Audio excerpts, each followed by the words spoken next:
تو یہ بدھ مت اور ہندو جو ہیں وہ یہ مانتے ہیں کہ انسان 7 جنموں کے اندر واپس آئے گا. ہمارا عقیدہ یہ نہیں ہے, یہ تناسخ ہے, تناسخ باطل ہے. ہم ریکارنیشن نہیں مانتے.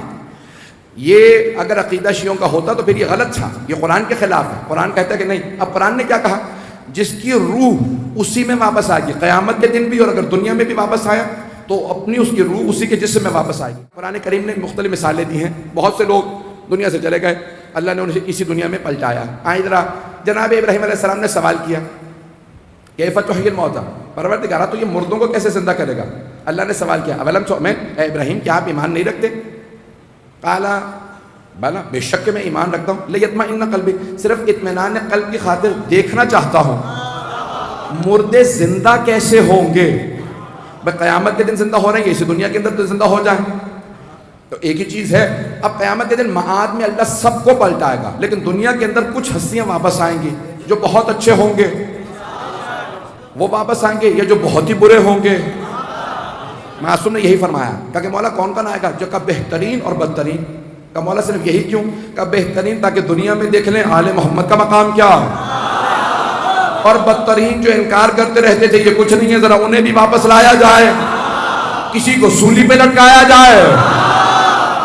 گھبرا کے سن رہے ہیں؟ امام زمانہ یہی کہیں گے نا کہ بھئی تو نے کسی کو دربار میں کھڑا رکھا تھا, آج بدلا دے. پہنچ رہے ہیں؟ جو نہیں پہنچ رہے ہیں وہ جو پہنچ گئے انہیں بتا دیں کہ وہ جو کہ میرا اشارہ کس طرف ہے. عزیزان گرامی, تو اب بہترین اور بدترین کو واپس لایا جائے گا. عزیزان گرامی, اب اسی دنیا کے اندر اللہ پلٹائے گا, بہت سو کو پلٹائے گا. آئیے ذرا میں چند مثالیں دینا چاہ رہا ہوں آپ کے سامنے, مجمع میرے ساتھ رہے. تو اب جناب ابراہیم علیہ السلام نے اللہ کے کہنے پہ کچھ پرندے لیے, ذبح کیا, گوشت کو مخلوط کیا, کہ 4 پہاڑیوں پہ رکھ دیجئے, ایک ایک مرتبہ آواز دیتے جائیے, سب خود بخود دوبارہ گوشت بننے لگے, پر جڑنے لگے, خون دوڑنے لگا. جس پرندے کو بلایا تھا وہی پرندہ اپنی اصلی حالت میں واپس آیا. اگر بات پہنچ رہی ہے, جب کہا نا کبوتر تو کبوتر ہی بن کے واپس آیا, جب کہا کوا تو کوا ہی آیا. جس پرندے کا نام لیتے تھے وہی پرندہ مختلف جگہوں سے گوشت اڑتا تھا, جڑ جاتا تھا. عزیزان گرامی, تو جناب ابراہیم علیہ السلام کے لیے اللہ نے قرآن کریم کی مثال دی ہے. ایک اور مثال دے دوں قرآن کریم سے.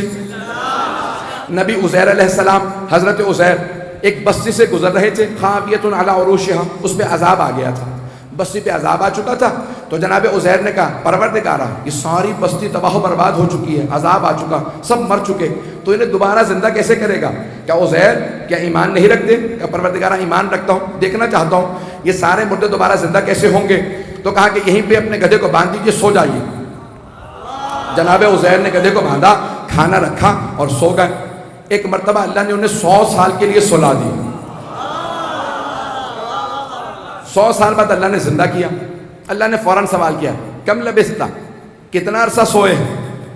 تو انہوں نے کچھ سوچا, پھر کہا کہ لبثت یوم, میں 1 دن سویا ہوں. قرآن کریم ہے.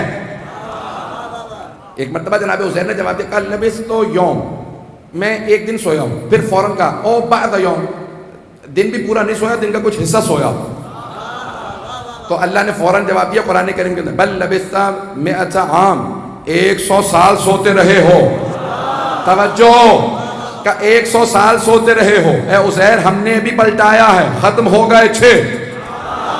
اے عزیر آپ ختم ہو گئے تھے. انظر الی حمارک, آپ نے پوچھا تھا مردوں کو کیسے زندہ کروں گا.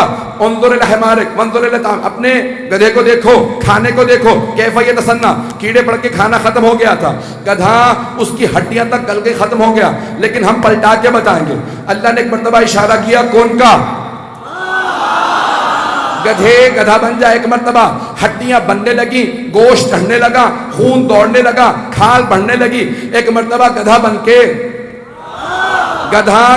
کے واپس آ گیا. تو ایک بات تو واضح ہو گئی کہ اگر کبھی کوئی گدھا کسی نبی کے پاس 100 سال تک بھی سوتا رہے,